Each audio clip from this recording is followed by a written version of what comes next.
തിരുവനന്തപുരത്ത് റെയിൽവേ ടാങ്കറിൽ അഗ്നിബാധ. ഉപ്പളാമൂട് പാലത്തിന് സമീപമുള്ള ട്രാക്കിലെ പെട്രോൾ ടാങ്കിലാണ് തീ പിടിച്ചത്.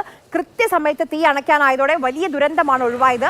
ടാങ്കറിന് തീ പിടിച്ചപ്പോഴുള്ള ദൃശ്യങ്ങളാണ് നമ്മളിപ്പോൾ ഈ കാണുന്നത്.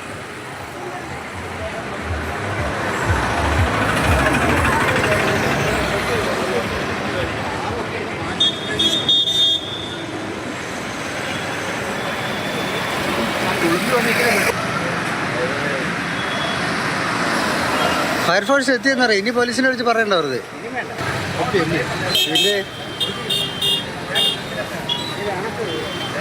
ഫയർഫോഴ്സ് പ്രശാന്ത് കൃഷ്ണ വിവരങ്ങളുമായി നമുക്കൊപ്പം ചേരുന്നു. പ്രശാന്ത്, ഈ തീ പിടിച്ചത് എങ്ങനെയാണ്?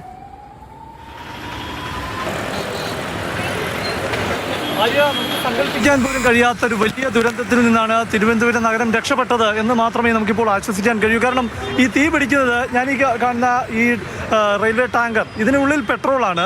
ഓരോ ടാങ്കറിനുള്ളിലും 54.9 ടൺ പെട്രോളാണുള്ളത്. അതായത് ഈ ടാങ്കർ മുഴുവൻ പെട്രോളാണ്. ഈ സമയത്ത്, അതായത് ഈ ട്രെയിൻ ഇവിടെ, ഈ ടാങ്കർ ഇവിടെ എത്തി നിൽക്കുന്ന സമയത്ത് ലൈൻ കമ്പിയിൽ, അതായത് ഈ മുകളിലൂടെ പോകുന്ന ഈ ഇലക്ട്രിക് ലൈനിൻ്റെ ഭാഗത്ത് നിന്ന് ഒരു പക്ഷി, കാക്കയാണെന്നാണ് കണ്ടുനിന്നവർ പറഞ്ഞത്.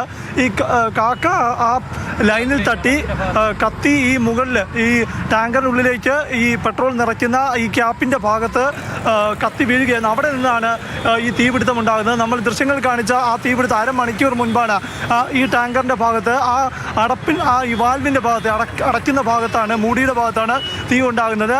സ്വാഭാവികമായിട്ടും അവിടെ ഈ നിറയ്ക്കുന്ന ഭാഗത്തുണ്ടായിരുന്ന ഒന്ന് ഈ കാക്കയുടെ ശരീരം കത്തുന്നതും പിന്നെ അതിലുണ്ടായിരുന്ന ഇന്ധനത്തിൻ്റെ അവശിഷ്ടം കത്തിയതുമാകാം. എന്തായാലും ഇതിനകത്തേക്ക് തീ പടരാനുള്ള ഒരു സാഹചര്യം ഉണ്ടായില്ല എന്നത് ഏറെ ആശ്വസിക്കാവുന്ന കാര്യമാണ്. കാരണം ഇൻഡിക്കേഷൻ കൃത്യമായി പറയുന്നുണ്ട് പെട്രോളാണ്, അതീവ തീപിടുത്തത്തിന് സാധ്യതയുള്ളതാണ്. അതുകൊണ്ട് തന്നെ നോട്ട് ടു ബി ലൂസൺ ഷണ്ട് എന്ന് എഴുതിയിട്ടുണ്ട്. ഒരിക്കലും റെയിൽവേയുടെ കൃത്യമായ വാണിംഗ് ഉള്ളതാണ്. ഒരിക്കലും ഒരു തരത്തിലും പുറത്തുനിന്ന് വായു കടക്കാത്ത രീതിയിലുള്ള ഒരു സുരക്ഷ ഉറപ്പാക്കണമെന്ന് കൃത്യമായ വാണിംഗ് അതിലുള്ളതാണ്. അതുപ്രകാരം ആ നിർദ്ദേശം കൃത്യമായി പാലിച്ചതുകൊണ്ട് മാത്രം ഒരു വൻ ദുരന്തം ഉണ്ടായില്ല. കാരണം പെട്രോളാണ്, നമുക്കറിയാം, ഒരു ചെറിയ കുപ്പിയിലെ പെട്രോൾ പോലും കത്തിയാൽ ഉണ്ടാകുന്ന നാശം എത്രത്തോളമാണ്. അപ്പോൾ ഒരു ട്രെയിൻ നിറയെ ഈ ഗുഡ്സ് ട്രെയിൻ മുഴുവൻ ടാങ്ക് പെട്രോളാണ്. ഈ പെട്രോൾ പൊട്ടിത്തെറിക്കാവുന്ന ഒരു സാഹചര്യം, നഗരം തന്നെ ഇല്ലാതാവുന്ന സാഹചര്യമായിരുന്നു.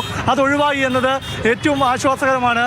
ഈ സംഭവം നടന്ന് ഉടൻ തന്നെ ഇവിടെ കണ്ടു നിന്നവർ പോലീസിനെ അറിയിച്ചു, ഫയർഫോഴ്സിനെ അറിയിച്ചു. എങ്ങനെയായിരുന്നു ഈ സംഭവം അറിയിച്ചത്?